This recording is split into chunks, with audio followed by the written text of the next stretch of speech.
Hello everyone, welcome to my channel online GS by Divakar. यहाँ पे देखिए हम लोग डिस्कस करने वाले हैं टीजीटी पीजीटी का जो प्रैक्टिस सेट हम लोग सॉल्व कर रहे थे। और ये प्रैक्टिस सेट आपका पेड ग्रुप में जो चल रहा है, एक तो आपका हम लोग देख रहे थे 10 सेट जो थे, ये 10 सेट टोटल आपका 125 प्रश्न का था जो पूरे सिलेबस से हम लोग देख रहे थे। अभी आपका चल रहा है यूनिट वाइज प्रैक्टिस, जिसमें हम लोग पहुँचे हैं ओशिनोग्राफी पे, यानी कि जलमंडल पे। ठीक, और ये जलमंडल आपके पीजीटी के सिलेबस का यूनिट नंबर 4 है। ठीक, जलमंडल या समुद्र विज्ञान। तो यहाँ पे हम लोग 50 प्रश्न देखेंगे जो आपके पूरे जलमंडल के सिलेबस को कंप्लीट करता है, जहाँ पे महासागरीय धाराएं, तापमान, लवणता, नीतल, ठीक, ज्वार भाटा, निक्षेप, प्रवाल भित्तियाँ, जो संबंधित प्रमुख सिद्धांत हैं, सारी चीज़ों की बात इस पूरे 50 प्रश्न में हम लोग डिस्कस करने वाले हैं। तो यदि आप इंटरेस्टेड हैं टेस्ट सीरीज से, तो इस नंबर पे आप व्हाट्सअप कर सकते हैं, वहाँ आपको कंप्लीट डिटेल मिल जाएगा। ठीक, और चूँकि आपकी परीक्षाएं भी नज़दीक हैं, तो इसलिए यदि आप चाहते हैं तो ये पूरा टेस्ट आपका 30 तारीख तक हम लोग जो है यहाँ पे 30-31 तक, यानी लास्ट जुलाई तक टोटल कंप्लीट कर लेंगे। उसके बाद आप इस टेस्ट को रिवीजन भी कर सकते हैं। यहाँ पे सारे टेस्ट का एक्सप्लेनेशन भी आपको मिलता रहेगा। तो यहाँ पे देखिए पहला प्रश्न जो दिया गया है कि सत्य कथन है। ठीक, तो सत्य कथन दिया गया है कि समस्त ग्लोब का क्षेत्रफल लगभग 51 करोड़ वर्ग किलोमीटर है। बी आप दिया गया है कि 36 करोड़ वर्ग किलोमीटर क्षेत्रफल पर जलमंडल का वह लगभग 14.80 करोड़, ये देखिए जो यहाँ पे है ये आपका करोड़ है, करोड़ वर्ग किलोमीटर पर स्थलमंडल जो है विस्तृत है।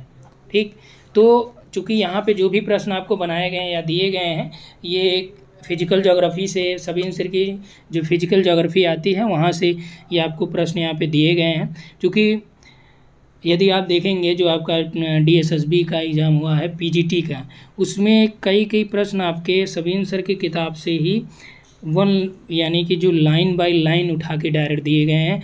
एक प्रश्न आपसे पूछा गया था कि जो डीएसएसबी पीजीटी में कि आपका जो भूमध्य रेखा है, यानी इक्वेटर के जस्ट नॉर्थ में जो है जो आपका मिड अटलांटिक रिज होता है। ठीक, इक्वेटर के जस्ट नॉर्थ में मिड अटलांटिक रिज को क्या बोलते हैं, जबकि उसमें नॉर्थ में जो मिड अटलांटिक रिज होता है उसके जो आपके उत्तर पश्चिम भाग में क्या है, उत्तर पूर्व में क्या है, सारी चीज़ों के बारे में भी उसमें ऑप्शन में बनाया था। ठीक, तो ये जो प्रश्न थे डायरेक्ट इनकी किताबों से लिए गए थे, इसीलिए जो सारे प्रश्न यहाँ पे दिए जाते हैं आपको ये या तो एनसीईआरटी से होते हैं या किसी मानक किताब से शामिल किए जाते हैं। ठीक, तो किसी भी प्रश्न में कोई आपको समस्या हो तो आप बता सकते हैं। यहाँ पे देखिए हम लोग बात कर रहे हैं कि समस्त ग्लोब के क्षेत्रफल का लगभग 51 करोड़ वर्ग किलोमीटर जो है, ये आपका लगभग 51 करोड़ वर्ग किलोमीटर है समस्त ग्लोब का जो क्षेत्रफल है। तो ये आपका राइट है। दूसरा देखिए कि 36 करोड़ वर्ग किलोमीटर पर जो है आपका ये जल का विस्तार है या जलमंडल है, जो लगभग 71% है। और यहीं पे आपका लगभग 15 करोड़ वर्ग किलोमीटर पर जो है, जो आपका 29% पे आपका क्या आ जाता है, स्थल मंडल का विस्तार पाया जाता है। ठीक, यानी कि जो 51 करोड़ है, ठीक, 51 करोड़ में से आपका ये 36 इधर हो गया और लगभग जो है 15 इधर हो गया। ठीक, तो 36 करोड़ इधर हो गया, 15 इधर हो गया, ये इसी से ही डिवाइड करके यहाँ पे बनाया गया है। यानी कि जो 71% इसका है उसी को 36 करोड़ कर दिया गया, 29% को क्या किया गया है, 15 करोड़ वर्ग किलोमीटर कर दिया गया है। ठीक, तो इसमें जो आपका राइट आंसर हो जाएगा वह क्या हो जाएगा, ए और बी दोनों सही। अगला देखिए क्षेत्रफल के अनुसार बढ़ते हुए क्रम में इन महासागरों को आपको दिखाना है कि क्षेत्रफल के अनुसार जो क्रम दिया गया वो कौन सा क्रम होगा। ठीक, बढ़ते हुए यानी पहले सबसे छोटा फिर उससे बड़ा।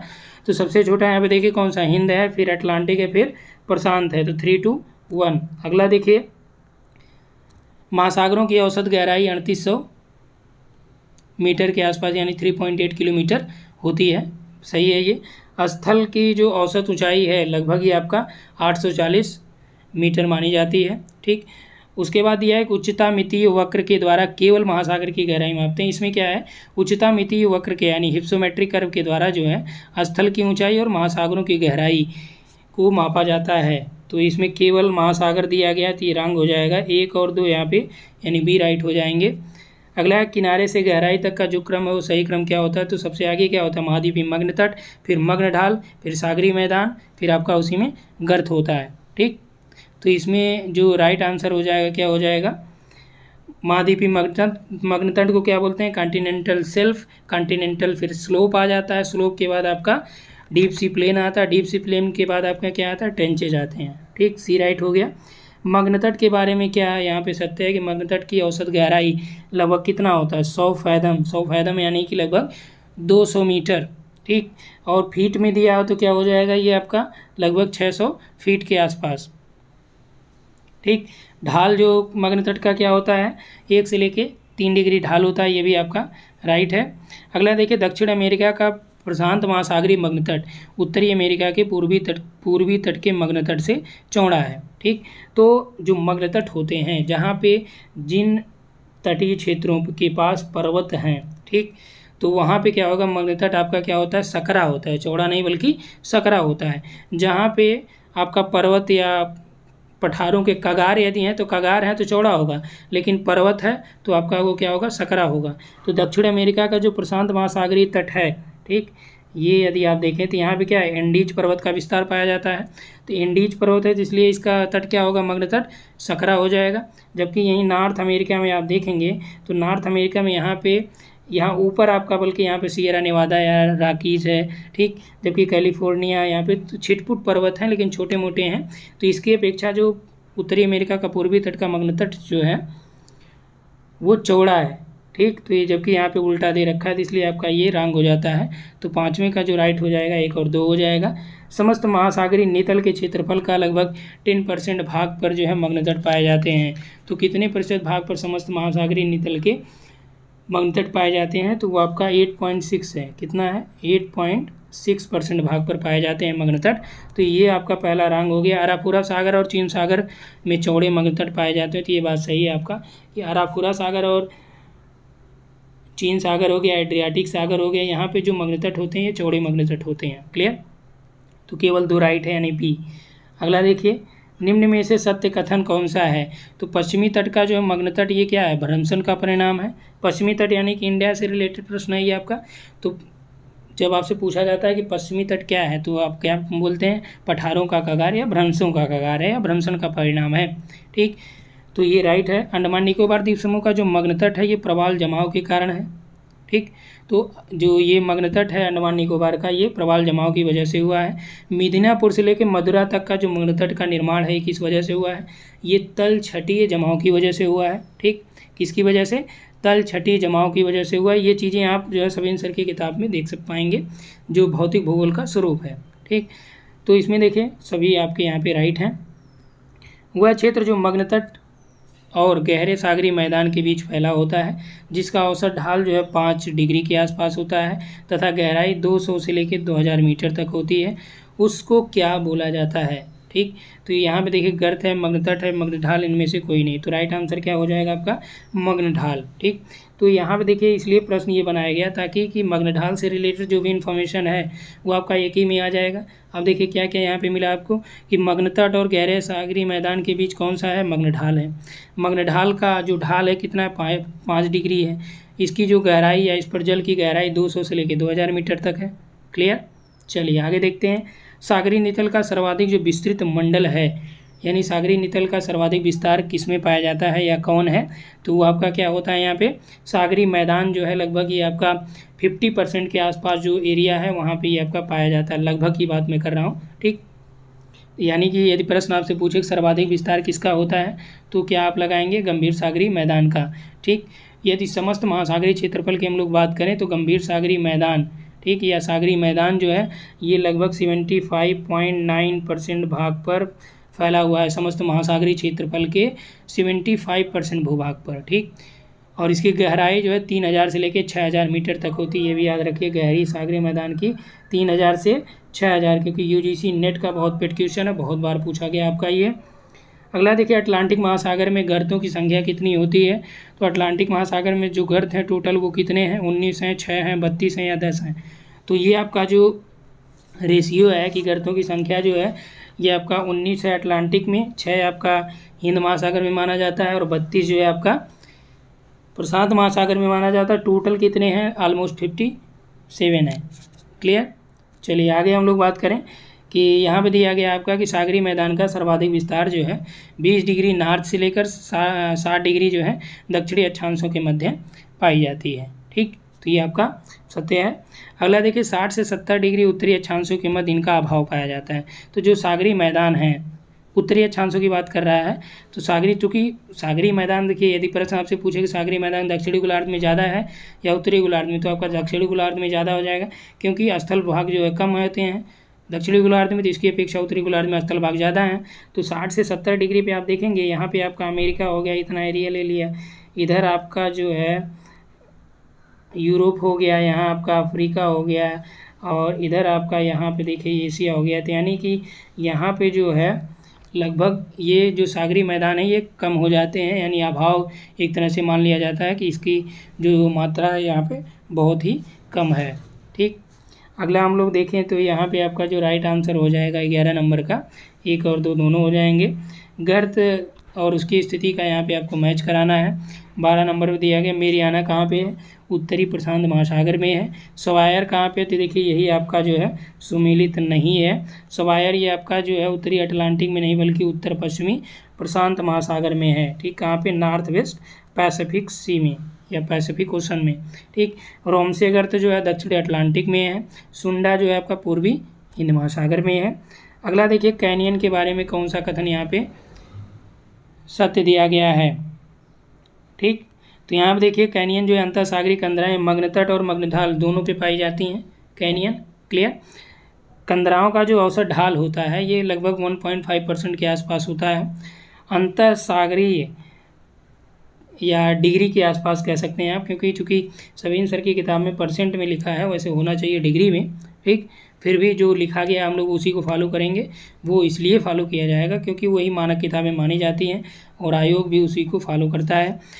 अंतर सागरी कैनियन के तली में रेत, गाद, चीका, बजरी का जमाव मिलता है। ठीक, तो जो अंतर सागरी कैनियन होते हैं वहाँ पे इन सब चीज़ों का जमाव मिलता है। इसकी गहराई 610 से लेकर 915 मीटर तक पाई जाती है। ये लगभग में है, ध्यान रखिएगा। कहीं कहीं इसकी गहराई 3000 मीटर तक भी पाई जाती है। किसकी? अंतर सागरीय कंदरा या सबमरीन कैनियंस की। ठीक, तो राइट आंसर यहाँ पे 13 में क्या हो जाएगा? सी, यानी कि 1, 2, 3, 4 सब सही है। पलार कैनियन कहाँ पे है? चलिए ये अच्छा प्रश्न है आपका कि पलार कैनियन कहाँ पे है। ठीक, तो पलार जो कैनियन है ये आपका भारत के पूर्वी तट के सहारे निर्मित ये कैनियन है। ठीक, जिसमें आपका कुडालोर कैनियन है, पांडिचेरी कैनियन है, पलार कैनियन है, पुलिकट कैनियन है। जो पलार कैनियन है ये भारत के पूर्वी तट का सबसे गहरा कैनियन भी है। ठीक, तो ये कहाँ पे है? इंडिया में। कैनियन निर्माण भूपृष्ठीय अपर्दन का सिद्धांत किसने दिया? तो कैनियन के निर्माण से संबंधित जो भूपृष्ठीय अपर्दन का सिद्धांत है, 15 नंबर देखिए, भूपृष्ठीय अपर्दन का सिद्धांत है, ये किसके द्वारा दिया गया? हॉल, डाना, डेविस या डेली? तो किसने दिया है? ये डाना के द्वारा दिया गया है भूपृष्ठीय सिद्धांत, जो 1863 में डाना दिया था। हालांकि आगे चलकर हॉल ने इस मत का समर्थन किया था। ठीक, जो भूपृष्ठीय अपर्दन सिद्धांत है या सब एरियल इरोजन थ्योरी है, इसका समर्थन जो है हॉल ने किया था, लेकिन इस सिद्धांत को डाना ने 1863 में दिया है। अटलांटिक महासागर के बारे में कौन सा कथन सत्य है?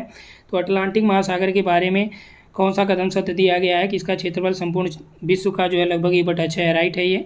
ठीक, ये प्रशांत महासागर के क्षेत्रफल का लगभग आधा है, 50% है, ये भी राइट है।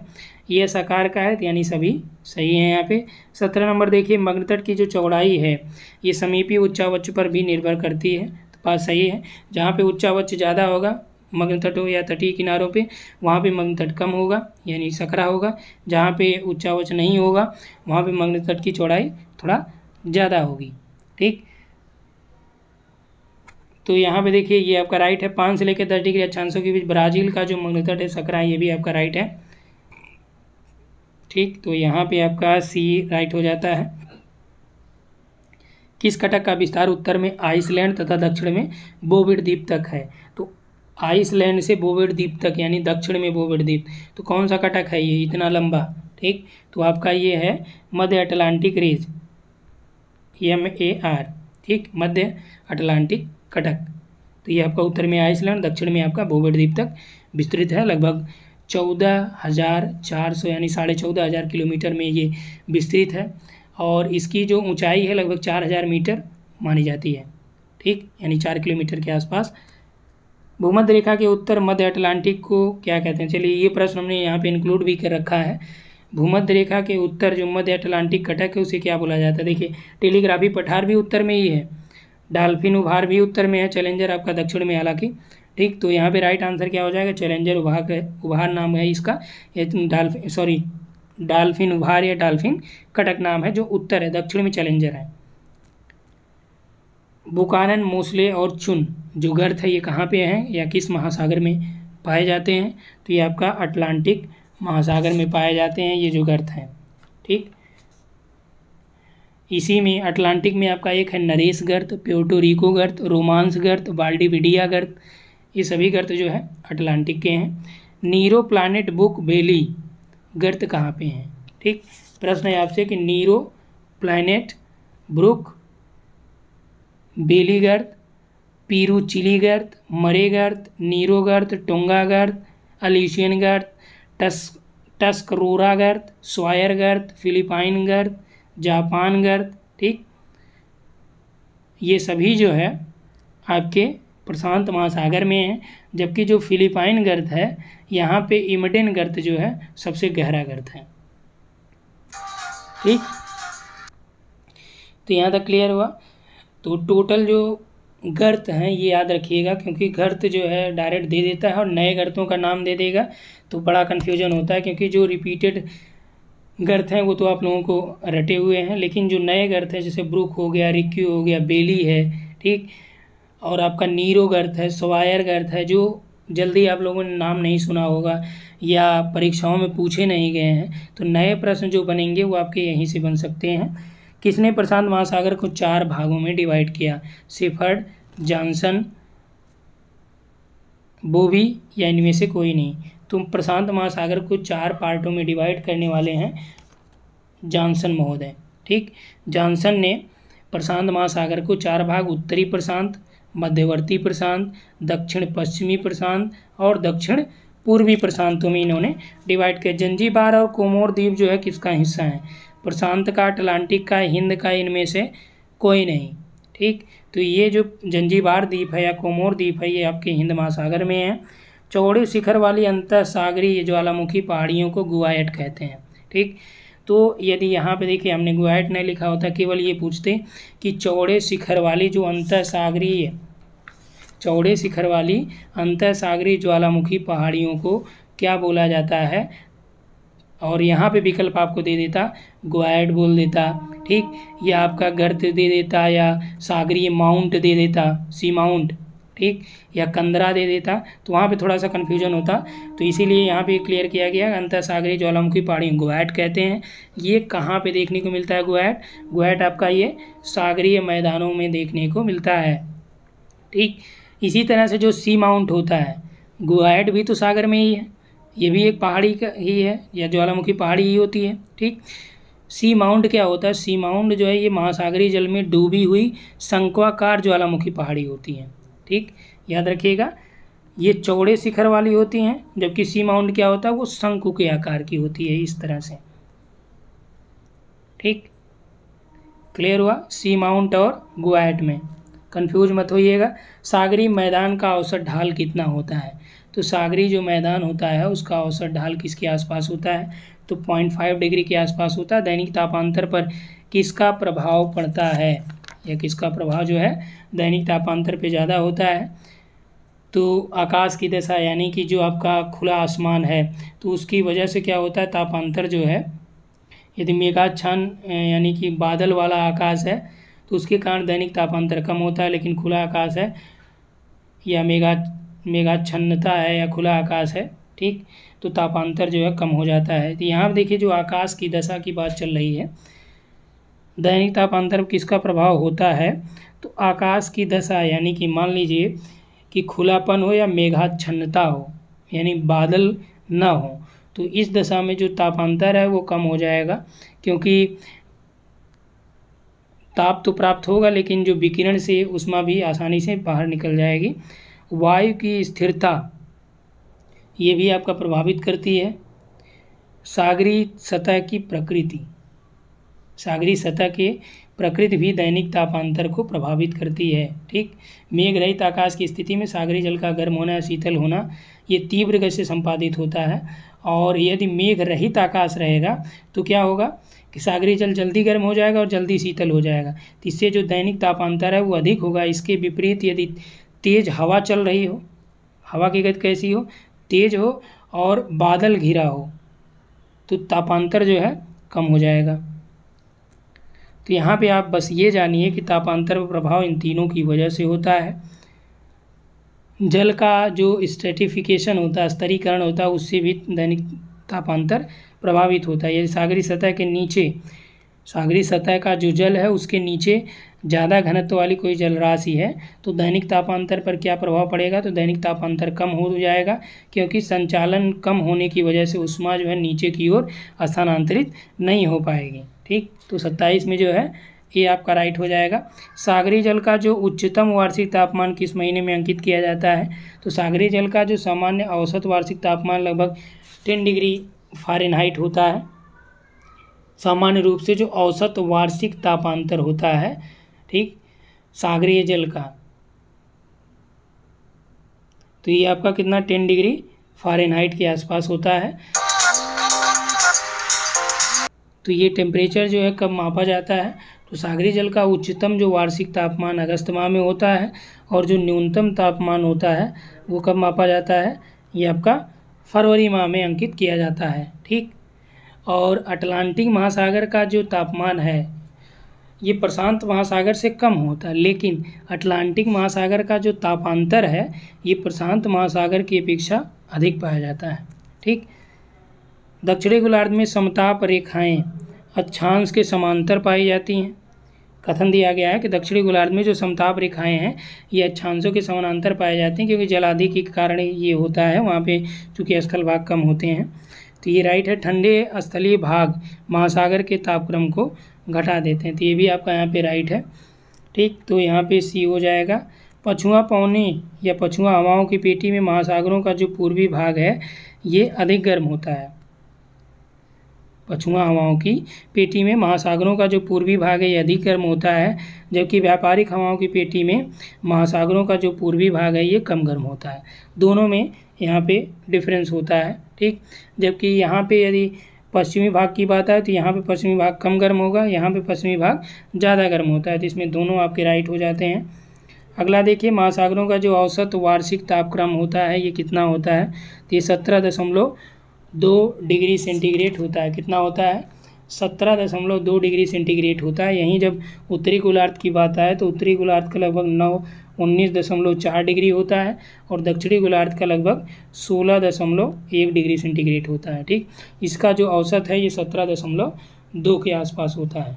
ठीक, अगला है थर्मोक्लाइन का जो विस्तार है वो कितनी गहराई तक पाया जाता है, तो ये आपका 300 से लेकर 1000 तक है। थर्मोक्लाइन हो गया, हैलोक्लाइन हो गया, पिक्नोक्लाइन हो गया, सबका जो है इसी के रेंज में पाया जाता है। पिक्नोक्लाइन का संबंध किसने होता है, तापमान से, घनत्व से, लवणता से। ठीक, तो लवणता से कौन है, हैलोक्लाइन है। घनत्व से कौन है, थर्मोक्लाइन कौन से है, तो इसमें देखिए आपका जो दिया गया है कि 33 नंबर में पिक्नोक्लाइन जो है घनत्व से होता है, तापमान से आपका थर्मोक्लाइन, लवणता से आपका हैलोक्लाइन होता है। ठीक,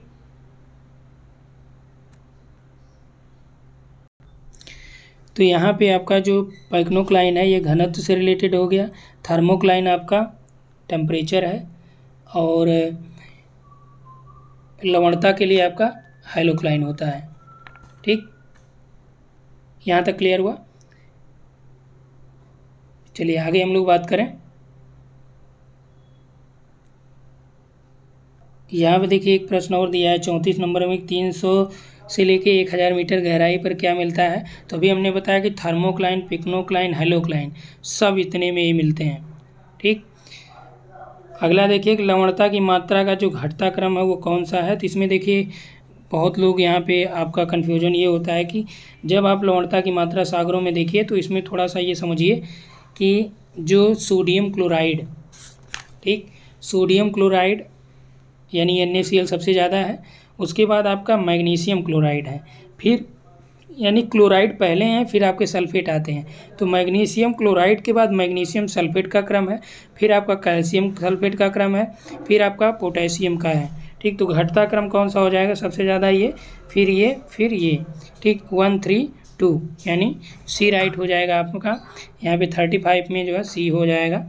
यदि सभी लवणों को सागर से हटा दिया जाए, ठीक, तो सागर तट में क्या होगा? तो जो लवण है, लवण की वजह से सागर तट का घनत्व भी बढ़ता है। ठीक, तो इसमें क्या होगा कि जो उनका समुद्र तल है वो कमी आएगी। अब कमी कितनी आएगी? तो लगभग ये आपका 100 फीट के आसपास जो है ये कमी दर्ज की जाएगी।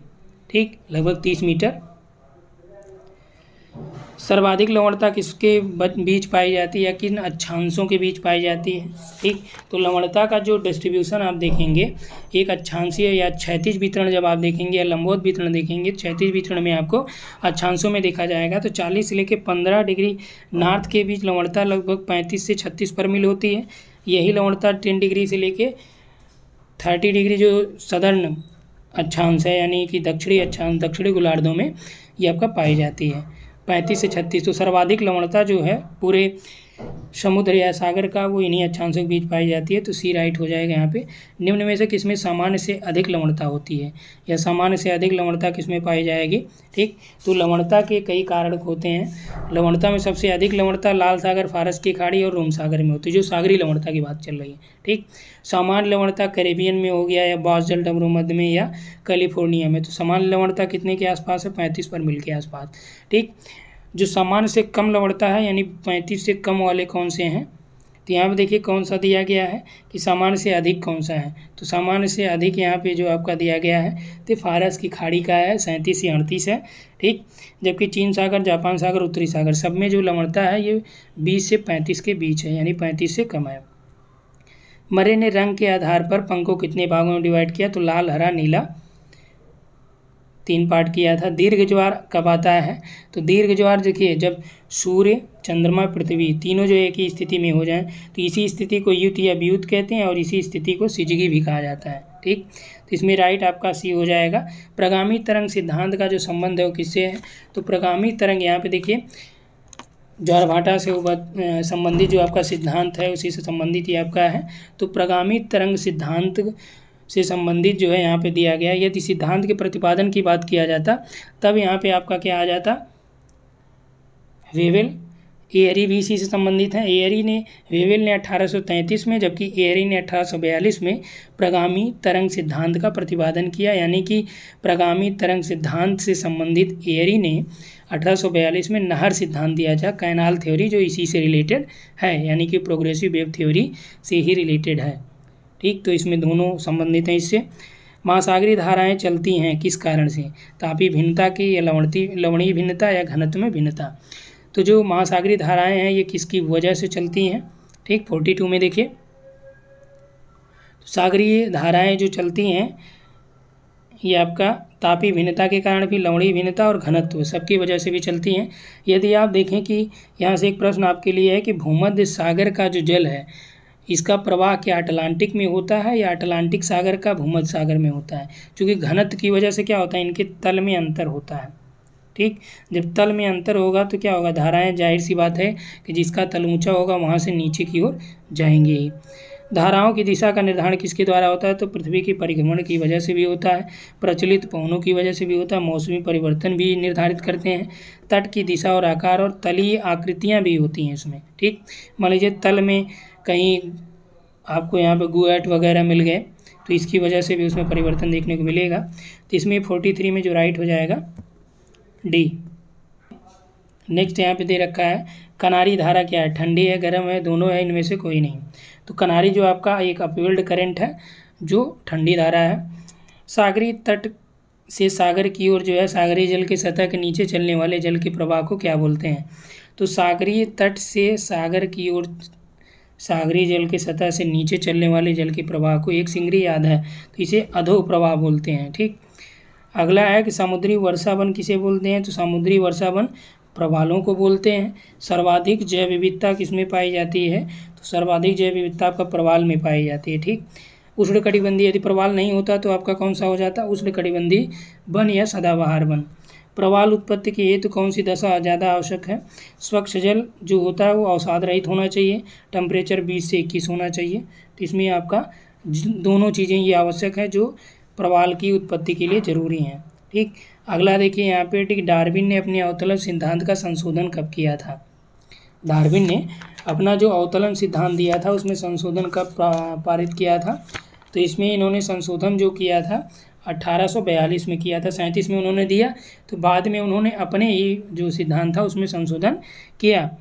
गहरे सागर की मछली कौन सी होती है, तो गहरे सागर की मछलियों को क्या बोला जाता है, गैडवाइड, कुपियाड, पैलेजिक।